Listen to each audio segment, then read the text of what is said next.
this thing of comparing his company to cheetahs and going out and pouncing on wounded gazelles, and those are publishers. I don't think that's a great idea. And you have to say, if it looks like a cheetah and it bites like a cheetah, it's probably a cheetah. And I'm not sure if that's the optimum for companies in this country. I don't think it has to be that way. Has that standoff between Hachette, which owns Little Brown, your publisher, and Amazon hurt you personally?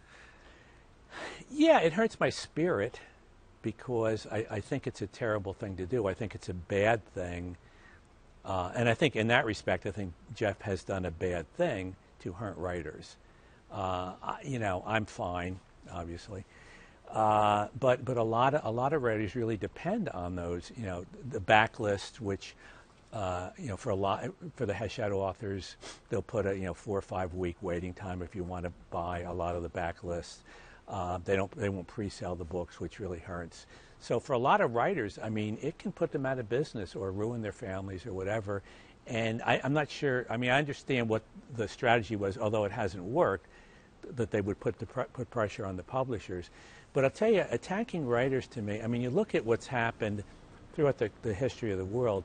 Getting into religious wars by powerful countries or organizations does not seem to work. It didn't work in Iraq. It didn't work in Afghanistan. It's not working in Syria. It didn't work in Ireland. Amazon, in attacking writers, has created a religious war.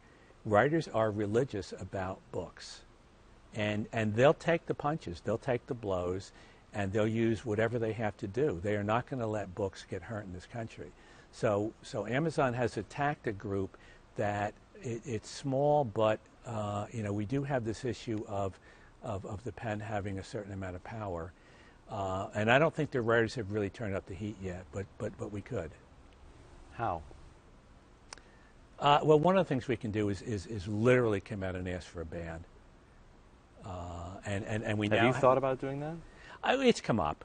It's come up with a lot of writers. I mean, we could just say we could all take our books off of Amazon, or we could just say, please, if you were to take your books off Amazon. No, it's a drop in the bucket. Something. But if myself and all the Hachette authors, and then all the authors who are sympathetic, which range from Stephen King and John Grisham to Philip Roth, and if everybody's saying they're doing a wrong thing here, you would think that would have that would mean something.